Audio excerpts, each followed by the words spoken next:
მოგესალმებით, მე ვარ ნიკოლოზ ჩარკვიანი, 26-27 მარტს ბანკი ქართუ თბილისში ცენტრალური და აღმოსავლეთ ევროპის საბანკო ასოციაციის პარტნიორობით საერთაშორისო საბანკო ფორუმს უმასპინძლებს საქართველოში. ჩემს თანაწამყვანთან გიგა ლებანიძესთან ერთად და მოწვეულ სტუმრებთან ვისაუბრებთ იმ საკითხებზე პოდკასტების სერიაში, რაც აქტუალურია დღეს საბანკო სექტორისთვის და ამასთანავე უფრო დეტალურად განხილული იქნება კონფერენციის ფარგლებში. დღეს ჩვენი სტუმარია საქართველოს ფინანსთა მინისტრი ბატონი ლაშა ხუთიშვილი. გამარჯობა. მოგესალმებით. გამარჯობა. უდაოდ წარმატებული ევრობონდების ემისია გქონდა უახლოეს პერიოდის წინ და გვინდა რომ ეს თემა გავშალოთ, უფრო დეტალურად ვისაუბროთ ამაზე. რა იყო ესეთი წარმატების მიზეზები? ასევე გვაინტერესებს ცოტა უფრო უკანდგომი პროცესები რა იყო, როგორ ჩაიარა როუდშოუებმა, რა სამუშაოები გაწიეთ ამის თქვენ ქვეყანამ სამინისტრო. გვინდა რომ ამაზე ვისაუბროთ უფრო ვრცლად. მოგესალმებით. როუდშოუს რაც შეეხება და ევრობონდის გამოშვებას რაც შეეხება, პირველ რიგში მიზანი აღნიშნული ევრობონდისა ალბათ საზოგადოებისთვის უკვე ცნობილია, ეს იყო რეფინანსირება 2021 წელს გამოშვებული ევრობონდის, რომელიც უნდა გაკეთებულიყო, მომხდარიყო 2026 წლის აპრილის, ასე ვთქვათ, თვეში, ანუ საბოლოო ვადა ესე იყო განსაზღვრული და ამისთვის ფინანსთა სამინისტრომ მუშაობა დაიწყო გაცილებით ადრე. იქიდან გამომდინარე, რომ გამოშვების პროცესი არ არის მხოლოდ ერთდღიანი პროცესი, მიუხედავად იმისა, რომ ერთ დღეში, ესე ვთქვათ, ძირითადად ორ დღეში სრულდება მთლიანად პროცესი და შემდგომ ერთი კვირის განმავლობაში სრულდება სრულად ტრანზაქცია. თვითონ პროცესი ამისა საკმაოდ ხანგრძლივია, რამოდენიმე თვეს მოიცავს. ეს მოიცავს როგორც ეგრეთ წოდებული ანდერრაიტერების გამოშვებების შერჩევას, ეს მოიცავს ასევე როუდშოუებს, ეს მოიცავს შესაბამის იურიდიულ საფეხურებს. იქიდან გამომდინარე, რომ აღნიშნული ტრანზაქცია არ ხორციელდება ლოკალურ დონეზე და როგორც სხვა შემთხვევებშიც, წინა შემთხვევებშიც ეს გამოშვებაც იყო ლონდონის საფონდო ბირჟაზე. შესაბამისად, ყველა ის პირობა, რაც ბირჟას აქვს, გამოშვების წინ უნდა იქნას დაკმაყოფილებული. ჩვენ, ასე ვთქვათ, საკმაოდ ფართო არეალი მოვიცავით გამოშვებებისა, საინვესტიციო ბანკებისა, რომელიც იქნა შერჩეული. ეს იყო JP Morgan და Citi, ძირითადად კონცენტრირებული ამერიკის შეერთებული შტატების და ბრიტანეთის ბაზარზე, ასევე Societe Generale ევროპის ბაზარზე, ასევე ყურის ქვეყნებში და ICBC ჩინეთის და აზიის ბაზრებზე. აქედან გამომდინარე, საკმაოდ მნიშვნელოვანი სამუშაოები იქნა ჩატარებული თითოეული საინვესტიციო ბანკის მხრიდან და უშუალოდ პროცესი დაახლოებით 3 თვეს გაგრძელდა. მომზადება შესაბამისი დოკუმენტაციის, პროსპექტუსის და ასე შემდეგ. რა თქმა უნდა, ყველაზე მნიშვნელოვანი ნაწილი ამ ნაწილში გამოშვებასთან ერთად არის ეგრეთ წოდებული როუდშოუები, სადაც სახელმწიფო ფინანსთა სამინისტრო ეროვნულ ბანკთან ერთად ხვდება ინვესტორებს და აცნობს საქართველოს ეკონომიკურ მდგომარეობას. იქიდან გამომდინარე, რომ მათ უფრო სწორი შეხედულობა ჰქონდეთ რა მოლოდინები უნდა ჰქონდეთ საქართველოს ეკონომიკასთან მიმართებაში და ეს ბუნებრივი ინტერესიც არის. იქიდან გამომდინარე, ინვესტორი, როდესაც ყიდულობს საქართველოს ფასიან ქაღალდებს, ის უნდა ენდობოდეს პირველ რიგში იმ მომენტში არსებულ მდგომარეობას, ეკონომიკის მდგომარეობას და რეფორმებს, რომელიც ტარდება, თუმცა ასევე მომდევნო პერიოდში, იქიდან გამომდინარე, რომ ვადიანობა ამ ფასიან ქაღალდებს ყოველთვის აქვს. ჩვენ შემთხვევაში ეს იყო 5 წლიანი ევრობონდი, შესაბამისად მათ უნდა ჰქონდეთ იმის შესაძლებლობაც, რომ შეაფასონ მომავალი 5 წლის განმავლობაში როგორი ეკონომიკური მდგომარეობა იქნება ერთის მხრივ და მეორე რა პოლიტიკა იქნება, როგორც ფისკალური, ასევე მონეტარული პოლიტიკის კუთხით ქვეყანა. შესაბამისად დაახლოებით 100-მდე სხვადასხვა ტიპის ინვესტორთან იყო შეხვედრა გამართული. ესენი არიან ძირითადად აქტივების მართვის კომპანიები, ასევე საპენსიო ფონდები სხვადასხვა ქვეყნების. შეხვედრები ჩატარდა ძირითადად 3 ქალაქში. ეს იყო ნიუ-იორკი, ბოსტონი და ლონდონი. და ასევე ჩვენ ვსარგებლობთ ხოლმე როგორც ყოველთვის ხშირად შესაძლებლობით და მსოფლიო ბანკის წლიურ შეხვედრებზეც მართავთ ხოლმე ინვესტორებს. გაზაფხულზე მოიმართება. გაზაფხულზეც და შემდგომ სადღაც ოქტომბრის თვეში შესაბამისად ეს პერიოდიც ჩვენ გამოვიყენეთ ინვესტორებთან შეხვედრისთვის. დაინტერესება თავიდანვე იყო და ჩანდა რომ ინვესტორებს ეკნებოდათ ესე ვთქვათ დაინტერესება იქიდან გამომდინარე რომ საკმაოდ აქტივობა საკმაოდ მაღალი იყო ინვესტორების მხრიდან. ესენი არიან საერთაშორისო საინვესტიციო კომპანიები, რომელსაც თითოეულს ასე ვთქვათ აქტივების მართვაში რამოდენიმე 100 მილიარდი დოლარი აქვს და შესაბამისად მნიშვნელოვანი მოთამაშეები არიან საერთაშორისო ბაზრებზე. ბუნებრივია აი ამ პროცესის შემდგომ უკვე მივდივართ, როდესაც სრულდება ეს როუდშოუები, მივდივართ უკვე გამოშვების დღეზე. აქაც მნიშვნელოვანია, რომ სწორად იქნას შერჩეული უშუალოდ გამოშვების დღე, რამდენად არის საბაზრო პირობები იმ მდგომარეობაში, რომ ხელსაყრელია ბაზარზე გასასვლელად. ზოგადად თუ ავიღებთ სიტუაციას გლობალურ ბაზრებზე, თლად ესე ვთქვათ ხელსაყრელი პირობები ბოლო თვეების განმავლობაში ნამდვილად არ არის, იქიდან გამომდინარე რომ მერყეობა საკმაოდ მაღალია და ეს ძირითადად უკავშირდება გეოპოლიტიკურ სიტუაციას, არა მხოლოდ ჩვენ რეგიონში, არამედ მსოფლიოში და შესაბამისად საერთაშორისო ბაზრები მაინდა-მაინც ვერ ვიტყოდი, რომ ხელი შემწყობი იყო ამ პერიოდში დიდად ჩვენი გამოშვებისთვის, თუმცა ის სამუშაოები, რომელიც ჩატარდა, ჩვენ ნამდვილად გვაძლევდა იმის თქმის საშუალებას, რომ ეს გამოშვება იქნებოდა წარმატებული. მართლაც შედეგი იყო ძალიან წარმატებული, სულ რამოდენიმე ფაქტორიც რომ ესე ვთქვათ დავასახელოთ. პირველ რიგში გარდა იმისა, რომ ქვეყანა მარტივად შეძლო ძალიან აღებული ვალდებულებების რეფინანსირება და ეს მნიშვნელოვანია დამატებითი ფინანსური რესურსის მოზიდის კუთხით. აქ ევრობონდის გამოშვების დროს თქვენ იცით რომ კიდევ დგინდება ესე ვთქვათ სხვა მნიშვნელოვანი პარამეტრები, ეს არის ქვეყნის რისკიანობის შეფასების პარამეტრი, რომელიც ასევე შემდგომ განსაზღვრავს არა მხოლოდ ქვეყნის, არამედ კერძო კორპორაციების და კომპანიების რისკიანობას, ეს ეგრეთ წოდებული ბენჩმარკია ყველა კომპანიის და ასევე აჩვენებს ნდობას, ინვესტორების ნდობას, რამდენად ენდობიან ინვესტორები, რაც ქვეყანას, რაც უკვე გამოიხატება მოთხოვნაში.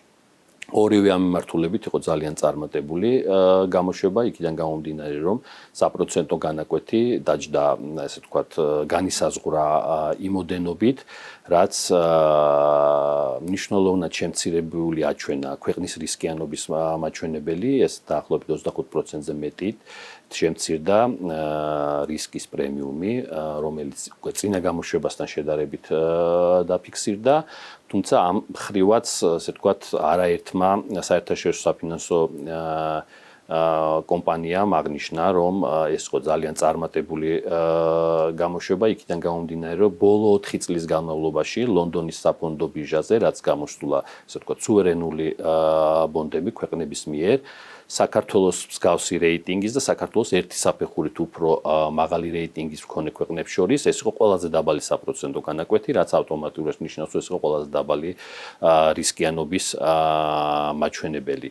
ამ ხრივ ძალიან წარმატებული იყო გამოშვება, იქიდან გამომდინარე, რომ ინვესტორებმა შეაფასეს საქართველოს უფრო ნაკლებ რისკიანად, ვიდრე საქართველოს მსგავსი რეიტინგის და ერთი საფეხურით უფრო მაღალი რეიტინგის მქონე ქვეყნები, ერთის მხრივ, ხოლო მეორეს მხრივ მოთხოვნა, რომელიც აჩვენებს ნდობას ინვესტორების მიერ საქართველოსთან მიმართებაში, ამ ხრივაც განსაკუთრებული მაჩვენებელი დაფიქსირდა, იქიდან გამომდინარე, რომ მოთხოვნამ შეადგინა 5.5-ჯერ მეტი, ვიდრე ბაზარზე იყო შეთავაზებული, ეს იყო 2.8 მილიარდი დოლარის ოდენობის მოთხოვნა 500 მილიონიან შეთავაზებაზე. ეს პარამეტრიც თავის მხრივ აჩვენებს იმას, რომ საერთაშორისო ინვესტორებს საკმაოდ მაღალი ნდობა აქვთ, ძალიან მაღალი ნდობა აქვთ და პირველ რიგში ეს ნდობა არის ქვეყნის ეკონომიკისადმი და იმ ეკონომიკური რეფორმებისადმი, როგორც ფისკალური, ასევე მონეტარული, ასევე ზოგადად ეკონომიკური რეფორმებისადმი, რომელიც ქვეყანაში ხორციელდება.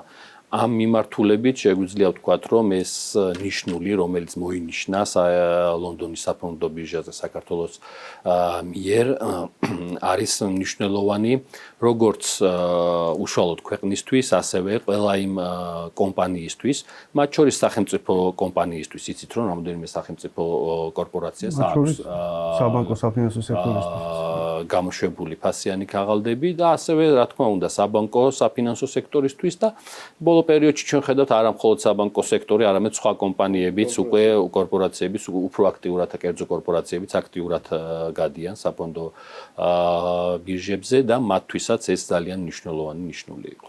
ბანკში სარეიტინგო შეფასებები ვახსენეთ, ასევე წარმატებული ემისიაზე ვისაუბრეთ. ეს ხომ არ ნიშნავს, რომ ჩვენი ქვეყნის საკრედიტო რეიტინგი უნდა გაიზარდოს და უახლოეს მომავალში მოსალოდნელია ამის ზრდა. მე გავიცანე ხა S&P-ის შეფასებას, რომელიც არის უახლესი და საკმაოდ დადებითი შეფასება, ქვეყნის დადებითი ფინანსურ მაჩვენებლებს ასახავს და შტაბ-ეშტილება დამჩა, რომ უკვე დრო არის, რომ რეიტინგს გადახედონ ზრდისკენ. ეს ნაწილიც რო შევაფასოთ და განვიხილოთ.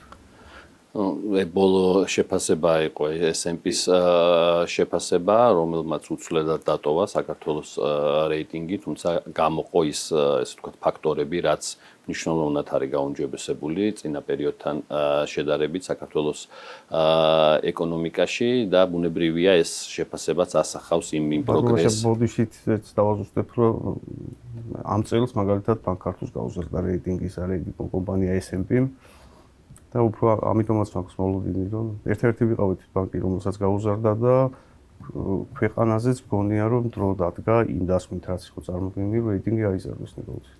ბუნებრივია, როდესაც ასე ვთქვათ, ქვეყნის რეიტინგზე ვსაუბრობთ, ეს მნიშვნელოვანია იქიდან გამომდინარე, რომ როგორც წესი, ნებისმიერ საფინანსო ინსტიტუტის შეფასებისთვის მნიშვნელოვანია ასევე ქვეყნის რეიტინგი და როდესაც დადებითი შეფასებები კეთდება ამ მიმართულებით, უკვე საფინანსო ინსტიტუტებზეც ეს აისახება.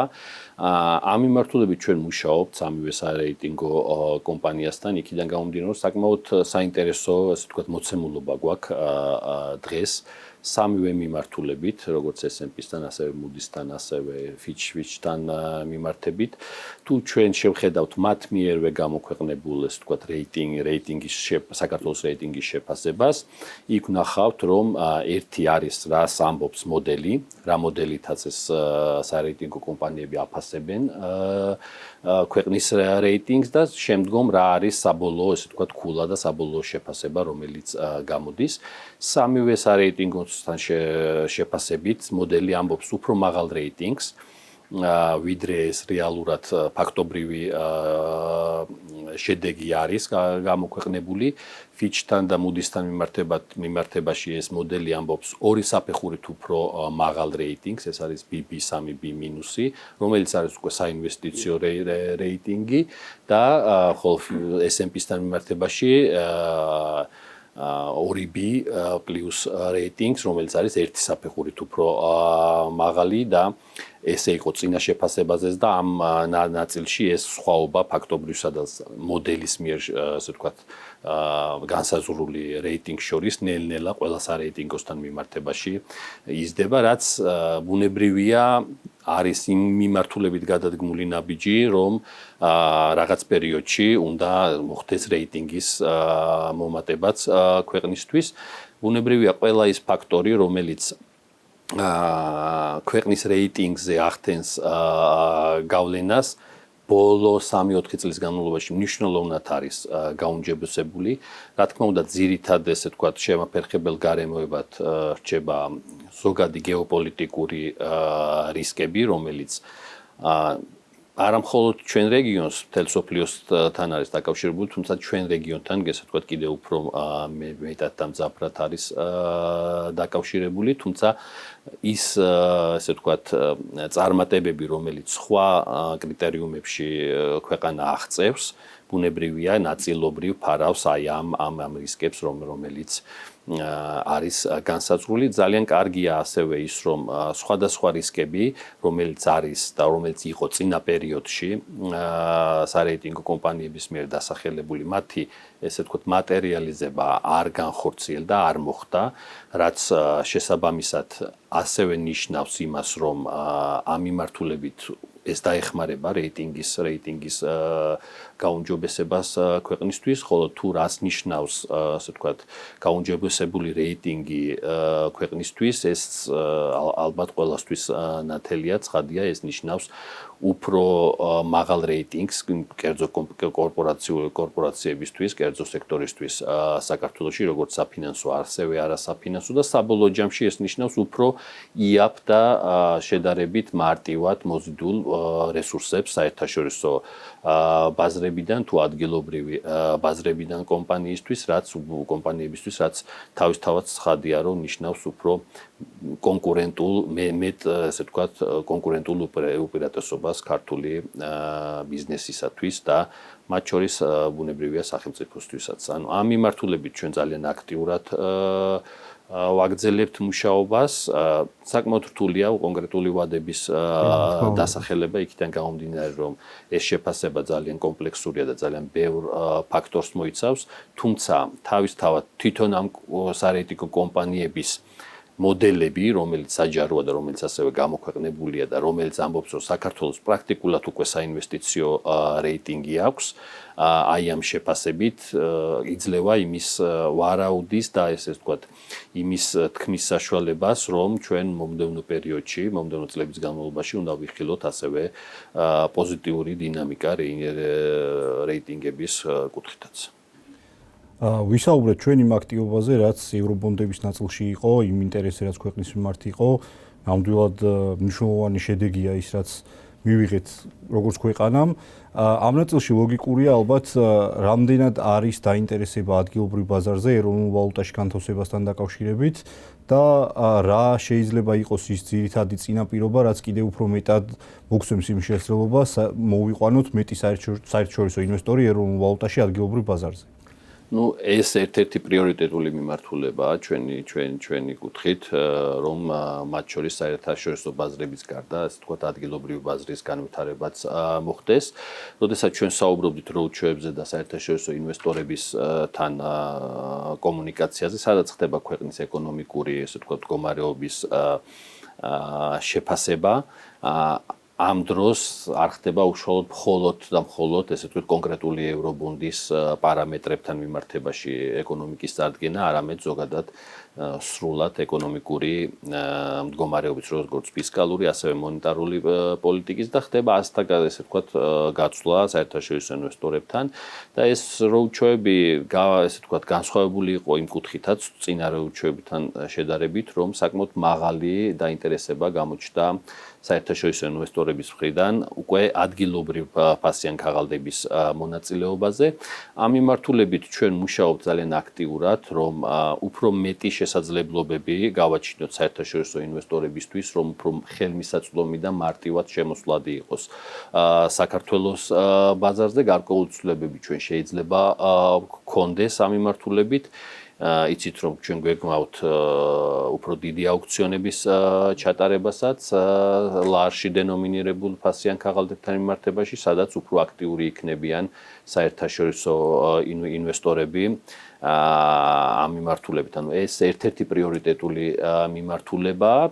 ზოგადად გლობალური ტენდენციებიდან გამომდინარე ჩვენ ვხედავთ, რომ დაინტერესება იზრდება და უკვე არაერთი ესე ვთქვათ კომპანიისგან ჩვენ გვაქვს საინვესტიციო კომპანიისგან გვაქვს გამოხატული ინტერესი, თუმცა გამოხატული ინტერესის გარდა ამ პირობებშიც ჩვენ უკვე ვხედავთ აქტიურობას ფასიან ქაღალდების ბაზარზე, როდესაც ფინანსის სამინისტრო პრაქტიკულად ყოველკვირეულად უშვებს სახაზინო ობლიგაციებს, უფრო მეტი და მეტი საერთაშორისო საინვესტიციო კომპანია და არარეზიდენტი კომპანიები მონაწილეობენ მერყეობენ ქართული ფასიანი ქაღალდების ბაზარზე, თუმცა ჩვენ გვეგმავთ, რომ ამ მიმართულებით უფრო სისტემური გავხადოთ ეს პროცესი, გავამარტივოთ მათი წვდომა ქართულ ფასიან ქაღალდებზე, იქიდან გამომდინარე, რომ ეს მოთხოვნა და ეს ინტერესი უკვე სახეზე არის და ბუნებრივია ეს ჩვენი სახელმწიფოს ინტერესიც არის, რომ მაქსიმალურად იქნას ჩართული ყველა დაინტერესებული და ყველა ის მხარე, ყველა კომპანია, რომელსაც შეიძლება ინტერესი გააჩნდეს ქართულ ფასიან ქაღალდებზე, ეს ნიშნავს უფრო მეტ კონკურენციას, რაც საბოლოო ჯამში აისახება უკვე როგორც საპროცენტო განაკვეთზე, ასევე იმ მოთხოვნაზე, რა მოთხოვნაც ფიქსირდება ქართულ ფასიან ქაღალდებზე. ერთი კითხვა მექნება მან, როგორც წესი ნებისმიერი ინვესტორისთვის აქტივის ლიკვიდურობა არის ერთ-ერთი მთავარი კომპონენტი, რასაც უყურებს. ერთის მხრივ ლიკვიდურობას განსაზღვრავს მოცულობა და მეორადი ბაზარი, სადაც ივაჭრება აქტივი.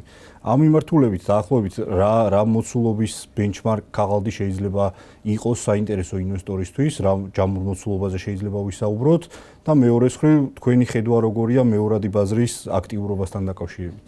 მოცულობა ძალიან მნიშვნელოვანი კომპონენტია ნამდვილად ამ საკითხში, იქიდან გამომდინარე, რომ საქართველოს ასე ვთქვათ საფეხურებრივად ანვითარებს სახაზინო ობლიგაციების ბაზარს, შეუძლებელია ეს 1 წელიწადში ან 2 წელიწადში მოხდეს, იქიდან გამომდინარე, რომ ბაზარზე არ იყოს შესაბამისი ეს ვთქვათ მერყეობები, თუმცა ამას ფინანსის სამინისტრო ძალიან აქტიურად აკეთებს ბოლო რამდენიმე წლის განმავლობაში და ვფიქრობ, რომ ჩვენ უახლოვდებით იმ საფეხურს, სადაც უფრო შეგვიძლია უფრო აქტიურები და უფრო თამამები ვიყოთ ქართულ ფასიან ქაღალდებთან გამოშვებასთან მიმართებაში, თუმცა ეს სიფრთხილე მომავალ პერიოდშიც, ასე ვთქვათ, შესანარჩუნებელი იქნება.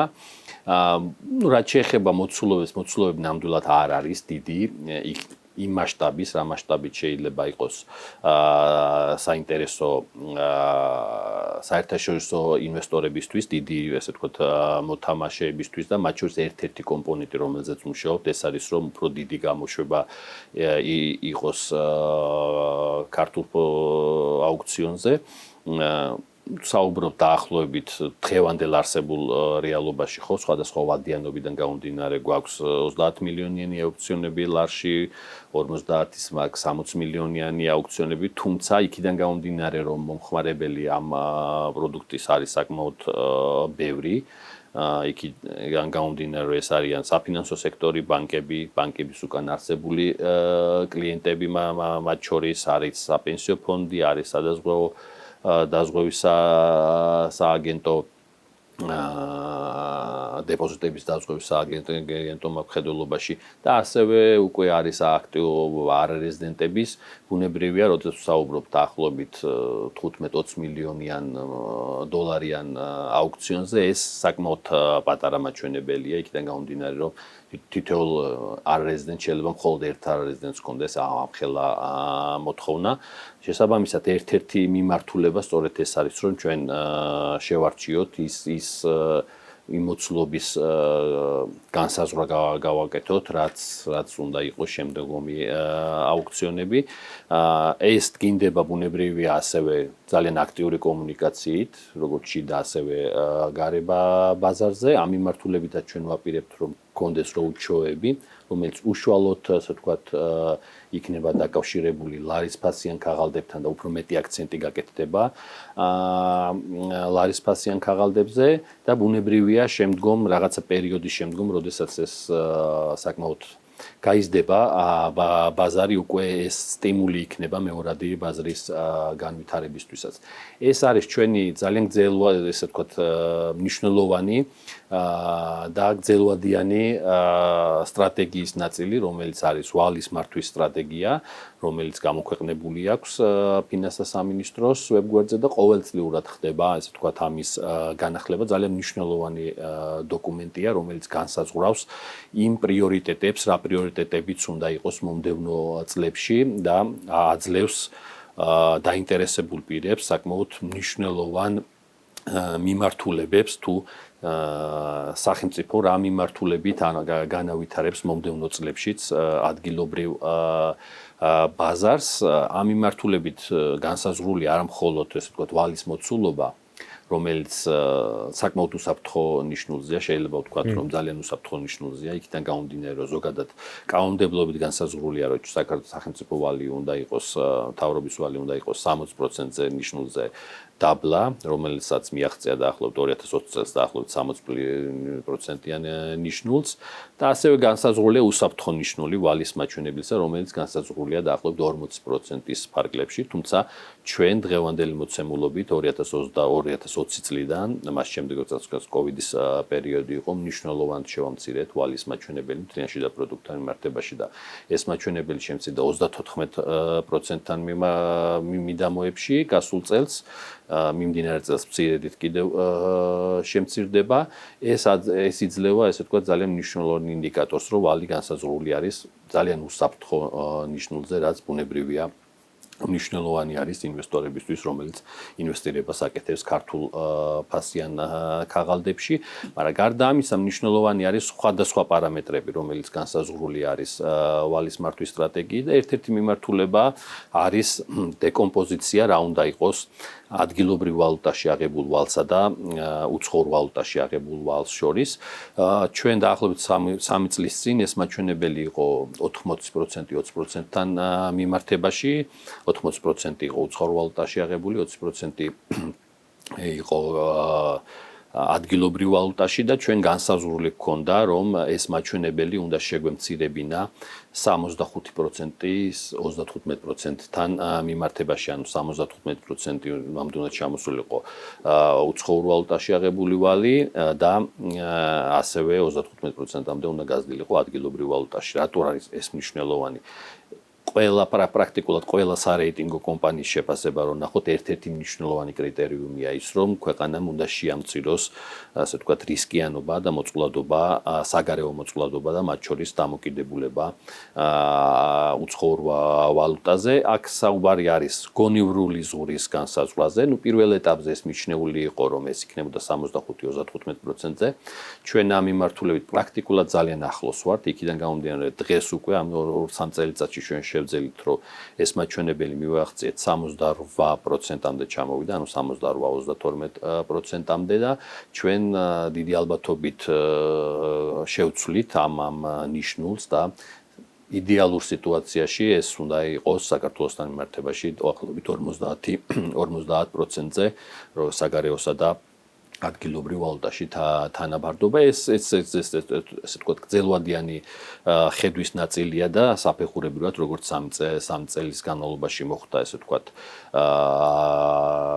ცვლილება ამ დეკომპოზიციის მომდევნო წლების განმავლობაში უნდა ველოდოთ რომ ამ მიმართულებით ცვლილება იქნება რაც ნიშნავს იმას რომ ჩვენ უფრო მეტად აქტიური ვიქნებით ადგილობრივ ბაზარზე უფრო მეტი გამოშვება გვექნება თუმცა ამავდროულად ქვეყანა აგრძელებს იმ სარგებლის მიღებას რასაც ქვია საერთაშორისო საფინანსო ინსტიტუტებიდან დამატებითი ფინანსური რესურსის მოძიება რომელიც ძირითადად უფრო არის კონცენტრირებული კონკრეტულ ინფრასტრუქტურულ პროექტებზე ამ მიმართულებით საქართველოს აქვს წვდომა ამ დაფინანსებაზე და უშუალოდ პროექტებთან მიმართებაში ჩვენ ასე ვთქვათ ძალიან აქტიური ვართ ასევე საერთაშორისო საფინანსო ინსტიტუტებთან მიმართებაში ხო ნუ ძირითადი ესე ვთქვათ ორი ყველაზე დიდი მოთამაშე საერთაშორისო საფინანსო ინსტიტუტებიდან ეს არის მსოფლიო ბანკი და აზიის განვითარების ბანკი რომელსაც დაახლოებით 5 მილიარდზე მეტი აქვს ინვესტირებული თითოეულს საქართველოს ეკონომიკაში და ძალიან აქტიურად მიმდინარეობს ყოველწლიურად მნიშვნელოვანი პროექტების დაფინანსება თუმცა არიან ასევე სხვა ბანკებიც რომლებიც მნიშვნელოვან პროექტებში მონაწილეობენ ანუ ეს ყველა მიმართულება ესე ვთქვათ განსაზღვრული არის ჩვენი ვალის მართვის სტრატეგიით და მნიშვნელოვანია ის რომ ეს არ ხდება ესე ვთქვათ სპონტანურად ან ერთჯერადი გადაწყვეტილების მიღების გზით არამედ ინვესტორებს რომლებსაც დაინტერესებული არიან ქართული ფასიანი ქაღალდებით მათ აქვს შესაძლებლობა განსაზღვრონ თუ რა მიმართულებით მიდის ქვეყანა რას უნდა ელოდონ ფინალში და საბოლოო ჯამში ეს არის მათთვის პროგნოზირებადი, რაც პირველ რიგში ყველაზე მნიშვნელოვანი არის ინვესტირების განხორციელების წინ. დიდი მადლობა ბატონო.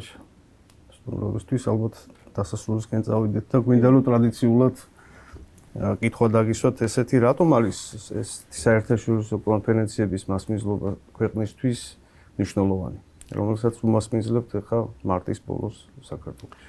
ბუნებრივია საერთაშორისო კონფერენციების საქართველოში გამართვა არის ძალიან მნიშვნელოვანი, იქიდან გამომდინარე რომ ჯერ ერთი ეს არის ესე ვთქვათ საქართველოს ცნობადობის საინვესტიციო რუკაზე ესე ვთქვათ მონიშნვის შესაძლებლობა და ძალიან ბევრი ადამიანი იგებს ამის საქართველოში ამ ღონისძიებების განხორციელების შესახებ, როგორც საქართველოს, როგორც ერთ-ერთი მნიშვნელოვანი და საინტერესო საინვესტიციო მიმართულებით, თუმცა მეორეს მხრივ მნიშვნელოვანია ის კონტაქტები და ის ურთიერთობები, რომელიც ყალიბდება ესეთი ტიპის ღონისძიებების დროს, რა თქმა უნდა, პირველ რიგში კერძო სექტორს შორის, ქართულ კომპანიებსა და არეზიდენტ უცხოურ კორპორაციებს შორის, რაც ბუნებრივია შემდგომ ითარგმნება კონკრეტულ პროექტებში, კონკრეტულ შეთანხმებებში, რაც საბოლოო ჯამში მთავარი ბენეფიციარი და ასე ვთქვათ მთავარი შედეგის მიმღები არის როგორც ქართული ბიზნესი, ასევე საბოლოო ჯამში სახელმწიფო, რომელიც ღებულობს იმ სიკეთეს, რაც აისახება გაზრდილ ეკონომიკაში, რაც საბოლოო ჯამში გადადის თითოეულ ადამიანზე აისახება ის გაზრდილი ეკონომიკა და მთლიანი შიდა პროდუქტი, რომელიც უკვე ხმარდება საქართველოს თითოეულ მოქალაქეს. ამ მიმართულებით ძალიან მნიშვნელოვანი არის, რომ ძალიან აქტიური იყოს კერძო სექტორი მსგავსი ტიპის ღონისძიებების ჩატარებაში საქართველოში. სახელმწიფო მაქსიმალურად მხარს უჭერს ესეთი ტიპის აქტივობების ჩატარებას, სადაც მათ შორის სახელმწიფოს აქვს შესაძლებლობა, რომ ესეთი ტიპის ღონისძიებებზე გააცნოს ქვეყანაში არსებული რეფორმები, ქვეყანაში არსებული ეკონომიკური მდგომარეობა, სამომავლო გეგმები ინვესტორებს და დაისახოს შემდგომი თანამშრომლობის შესაძლებლობები. ამ მიმართულებით ვფიქრობ, რომ ეს ძალიან წარმატებული ღონისძიება იქნება საქართველოში და ვფიქრობ, რომ ესეთი ტიპის ღონისძიებები, ესეთი ტიპის ფორუმები საქართველოში ჩატარება ძალიან მნიშვნელოვანია როგორც კერძო სექტორისთვის, ასევე სახელმწიფოსთვის. დიდი მადლობა. აღნიშნოთ, რომ კონფერენციის მონაწილეებს, დელეგატებს ექნებათ შესაძლებლობა მოისმინონ ბატონ ლაშას პრეზენტაცია ფისკალური პოლიტიკისა და ფინანსური სტრატეგიის შესახებ ღონისძიების პირველ ნაწილში. დიდი მადლობა. შევხვდებით კონფერენციაზე. მადლობა. წარმატებები.